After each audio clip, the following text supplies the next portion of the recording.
అబ్బో ఇక్కడ కేజీ చీరలు కొంటే అర కేజీ చీరలు ఫ్రీ అంట. మంగళ్య షాపింగ్ మాల్, కేజీల్లో సేల్, టన్నుల్లో ఆనందం. ఇంత నుంచి మీకు ఎదుగుతున్నాను రా. ఇక్కడేం చేస్తున్నారు? మన టైం బాగుందిరా. ఎవడన్నా అప్పిస్తున్నాడా ఏంటి? కాదురా, ఉద్యోగాలు ఇస్తారమ్మన్నాడు. గురూజీ చూసారా, చౌదరిగా చెప్పింది నిజమే. మరి శుక్రమాదేశ్ మొదలైంది. ఇంతకీ ఎవరా మహానుభావుడు?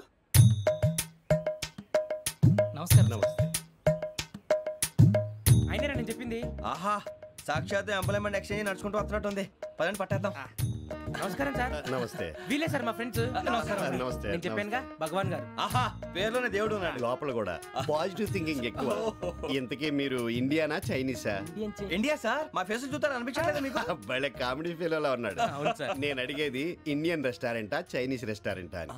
నేను ఏది ఓపెన్ గా డిస్కస్ చేయను కదా. పేరు చూసి స్కూల్లో డిస్కషన్ పెడతాడు అనుకుంటే వీటేంట్రా హోటల్ అంటున్నాడు. బాబు ఎట్ ఫీల్ అవుతున్నాడు. అంతా మీ ఇష్టం ఉంటున్నారు సార్. ఫస్ట్ చైనీస్ రెస్టారెంట్ కి వెళ్దాం. నెక్స్ట్ అక్కడ డిసైడ్ చేద్దాం.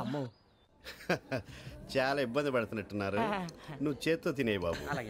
నేను జనరల్ గా చైనీసే ప్రిఫర్ చేస్తాను. ఫ్యాట్ కంటెంట్ తక్కువ ఉంటది కదా. రేపు నుంచి మేము కూడా ఇదే ఫాలో అవుతాం.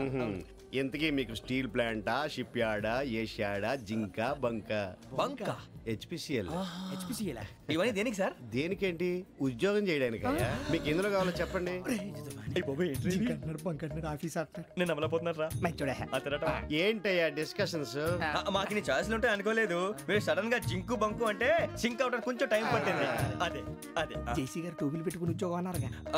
వీటిలో టోపులు పెట్టుకునే జాబ్లు ఎక్కడ ఉన్నాయండి? అన్నిటిలోనే ఉంటాయి, వాటిలో కూడా ఉంటాయి. వాచ్మెన్ ఉద్యోగం కావాలా? ఇంతకీ మీరు అనే జాబ్ లేండి సార్. నేను చెప్పేది టోపులు పెట్టుకునే ఉద్యోగం కాదు, టైల్ కట్టుకునే ఉద్యోగం. అది టైల్ కట్టుకోవటం మాకు రాదు. వాళ్ళు కడతారులే. ఇంతకీ మీకు జిఎం కావాలనా, ఏజిఎం కావాలనా? అట్లా పిలుస్తున్నాడు చూడు బాబు. జిఎం అడిగితే ఎలా ఉంటుందంట? ఏజీఎం అంటే వింటానికి కొంచెం పెద్దదిగా ఉంది. ఏజీఎం ఇప్పించండి సార్. అనుకున్నాను నువ్వు ఇది అడుగుతావని. జిఎం అంటే జనరల్ మేనేజర్, ఏజిఎం అంటే అసిస్టెంట్ జనరల్ మేనేజర్. తూచండి, మాకు జిఎంఏ కావాలి సార్. అది సరే కానీ భగవాన్ జీ, ఈ ఉద్యోగాలకి టోపులు పెట్టుకుని వెళ్ళొచ్చా? నీ ఇష్టం వచ్చినట్టు వెళ్ళొచ్చమ్మా. అయితే నాకు జింక్లో నాకు స్టీల్ ప్లేట్, నాకు బంకులో గానీ. కన్ఫ్యూజ్ చేయగానే ఆయన్ని అందరికీ ఒక చోట ఇప్పించండి సార్. కలిసి పని చేసుకుంటాం. జీతం ఎంతండి? 30,000 అంటే 40,000. వడ్డీ ఎంత? అప్పు కాదయ్యా, నీకు ఇచ్చే జీతం. అంటే తిరిగి ఒక్కలేదా? ఫ్రస్ట్రేషన్ లో ఉన్నట్టున్నాడు. అవునండి. నువ్వు ఇచ్చిన వాళ్ళు తీసుకోరు. మాకు అవసరం కూడా అదే. అంతేకాదు ప్రతి నెల గ్రాట్యుటీ, పిఎఫ్, సిఎఫ్. బిఎఫ్ కూడా సార్?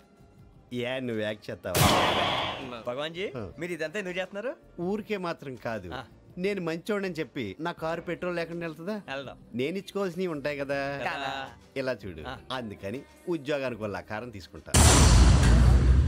మా గెటబుల్ చూసి మీరు అపార్థం చేసుకుంటున్నారు. మాకంత పొజిషన్ లేదండి బాబు. ఓ నలుగురు కలిసి ఉద్యోగం చేసుకోవచ్చా? మీ దరిద్రం నాకు అర్థమైంది. మీ నలుగురు కలిసి ఓ ₹1,00,000 ఇవ్వండి చాలు. నేను నమ్మనరా, డబ్బుల విషయంలో అసలు నమ్మను. నాన్నగారు మీరు అలా అంటాం భావ్యం కాదు. ఏదో జేసీ గారి సిఫార్సు వల్ల శని గారు సైడ్ అయ్యి శుక్రమహాదేశం మొదలైంది. ఉద్యోగం దానంతటి అదే వెతుకుంటూ వచ్చింది. అందుకని ఇంకేం కావాలో చెప్పండి. స్టీల్ ప్లాంట్ లో జిఎం అని పెద్ద పోస్ట్ అమ్మా. జీతం 30,000, నెల నెల ప్రమోషన్లు, సిఎఫ్లు, డిఎఫ్లు, పిఎఫ్లు, బిఎఫ్లు. ఇవన్నీ నువ్వు చదివిన చదువుకే? అబ్బాబే, దీనికి చదువుకి సంబంధం లేదండి. చెప్పాను కదా, శుక్రమహాదశ. అది దాని పవర్ అనుకోండి, ఎఫెక్ట్ అనుకోండి. ఈ రోజుల్లో కూడా గ్రహాలు అబ్బా ఏంటండి వాడన్న ప్రతిదాన్ని ఇలా కొట్టి పడేస్తారు. చిన్నప్పటి నుంచి లక్షల పోస్ట్ చదివించారు. అమ్మా నువ్వు లేని పోనీ పెట్టుకో. లక్షలు ఎక్కడైనా ఊరుకోరా, మాట వరుస కదాలే. ఒక 25,000 ఇస్తే వాడి జీవితం సెటిల్ అయిపోతుంది అంటున్నాడుగా. అంతగా ఆలోచిస్తారేంటండి? అమ్మా నాకు ఉద్యోగం రాగానే మీ అందరూ స్టీల్ ప్లాంట్ షిఫ్ట్ చేస్తానే. ఓకే? నువ్వు చెప్పేదంతా కరెక్టేనా? నాన్నగారు మీకు అంత అనుమానం అది ఇవ్వకండి. సర్లే, ఇప్పటికిప్పుడు అంత డబ్బు అంటే కష్టం కానీ నా కెనటిక్ హోండా అమ్మాలి. నాకు తెలుసు మీరు ఆ నిర్ణయం తీసుకుంటారని, అందుకే పార్టీని పట్టుకొచ్చాను. బయట వెయిటింగ్.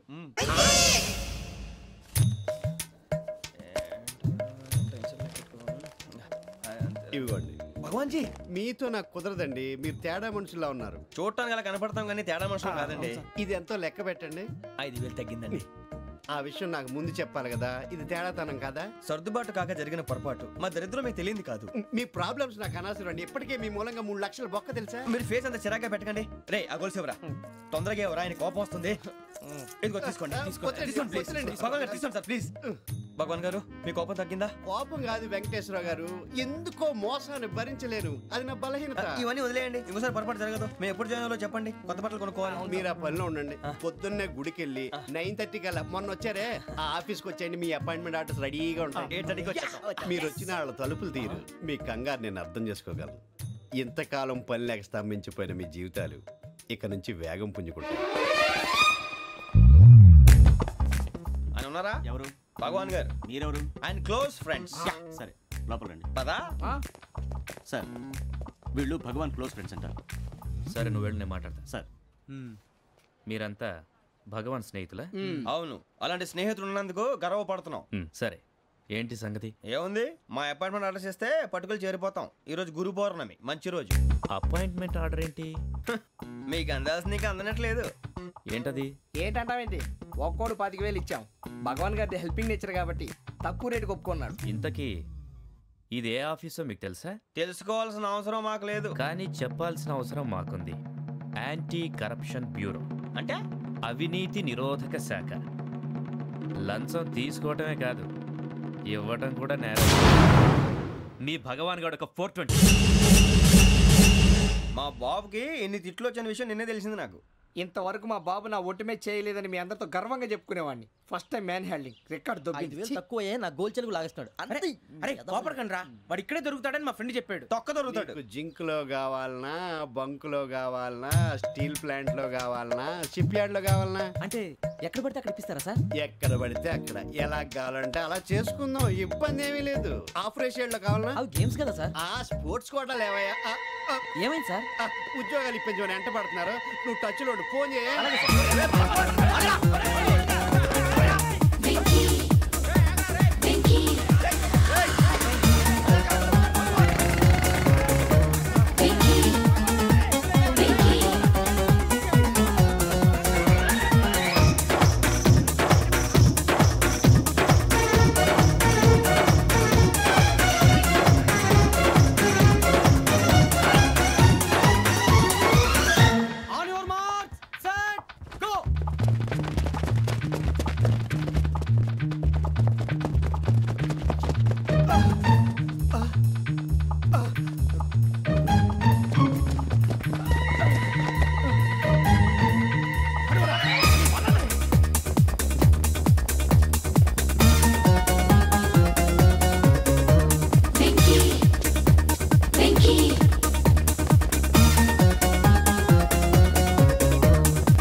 అవును సార్.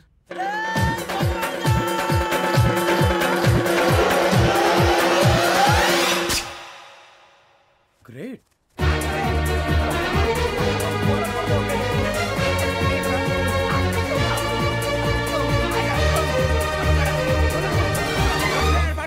మీ నలుగురు సెలెక్ట్ అయ్యారు. దేనికి? ఎస్ఐ సెలక్షన్స్ లో మీరు ఫిజికల్ టెస్ట్ అన్ని పాస్ అయ్యారు.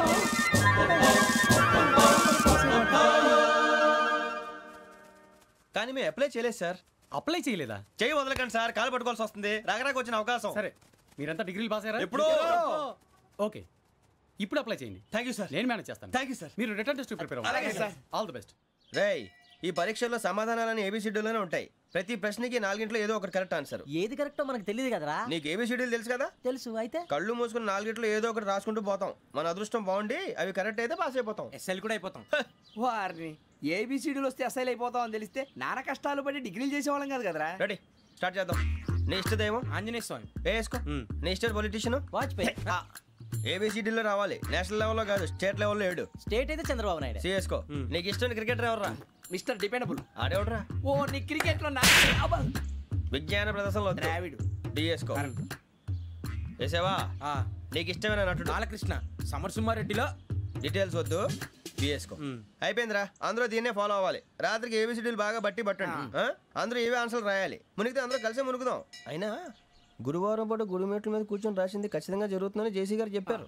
మన ప్రయత్నం మనం చేద్దాం, మిగిలింది నేను ఎక్కడికి వదిలేద్దాం. ఆయన కూడా ఏదో పని ఉండాలి కదా.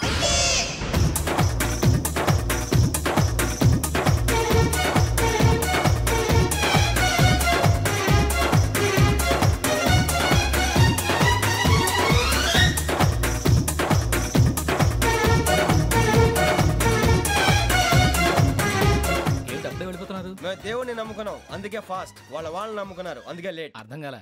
మా కాన్సెప్ట్ నీకు అర్థమైతే గుండా సత్తావు. వస్తా.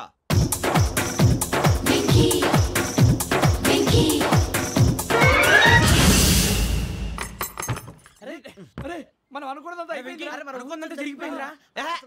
పొద్దున చిరా తెప్పించకండి. ఎవరు పోయారు? నీ దరిద్రం పోయింది. నువ్వు ఎస్ఐ ట్రైనింగ్ సెలెక్ట్ అయ్యావు. అన్న తండ్రి నేనే నమ్మలేదు, వాళ్ళు నమ్మారు. నాన్న నోరు తెరవరా. వాడు ఇంకా మొహం కడుక్కోలేదమ్మా. వాడికి ఏం కొత్త కదమ్మా, నువ్వు పెట్టవే. అమ్మా చాలా సంతోషంగా ఉంది. ఈ సంతోషాన్ని వెంటనే చౌదరి గారితో పంచుకోవాలి. ఎవడన్నా సంతోషాన్ని కన్నవాళ్లతోటో కట్టుకున్న దాంతోనో పంచుకుంటాడు. నువ్వు మాట్లాడితే దరిద్రుడు జేసీ గారితో. నాన్నగారు మీకు 1,00,000 సార్లు చెప్పాను అనే అనొద్దని.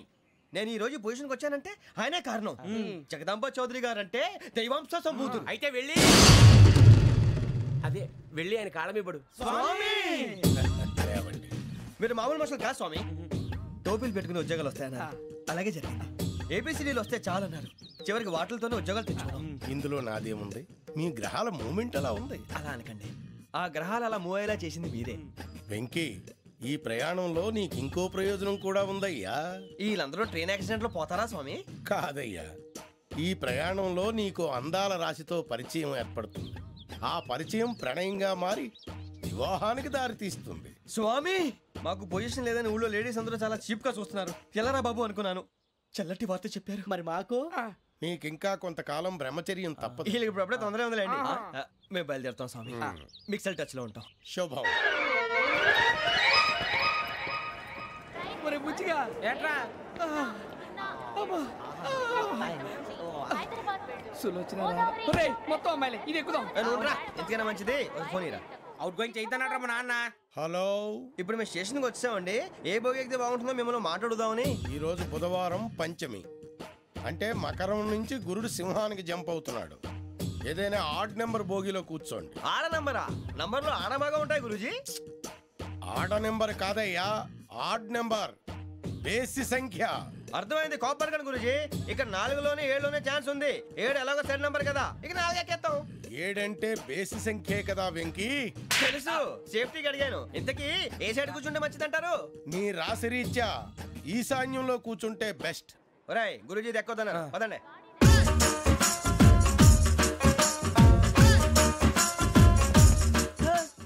ఇందాక నిలబొమ్మని ఇంకే నిలబడమేంద్రా? అది కాదు సార్, ఆడికి ఇచ్చారు, నాకు ఇవ్వలేదు.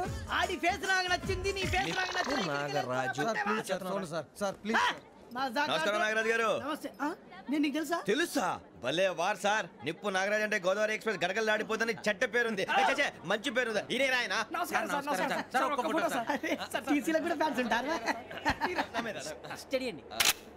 ఫోటోలు నాకు తెలుసు. అచ్చా మా ఊరు పోతురు పెడతలేడా? అది అడగదామని వచ్చాం. మీరు ఎక్కడ కూర్చోమని అక్కడ కూర్చుంటాం. S7 ఇప్పించండి. అంటే జేసీ గారు అక్కడ కూర్చోమని చెప్పారు. నేను చెప్పినట్టు గొట్టంగాడు కాదండి. గోదావరి ఎక్స్ప్రెస్ లో మీరు ఎంత పవర్ఫుల్, గోదావరి జిల్లా ఆయన ఫేమస్. వైజాగ్ లో సెటిల్ అయ్యారు, గొప్ప సిద్ధాంతి. ఆయన చెప్పింది చెప్పినట్టు జరిగిపోద్ది. మిమ్మల్ని కూడా ఒకసారి అక్కడ తీసుకెళ్తాను. సరే సరే, S7 లో కూర్చొని నేను ట్రై చేస్తాను. మీరు ట్రై చేస్తారన్నారంటే అది ఓకే అయిపోయినట్టే. కూసో మరి.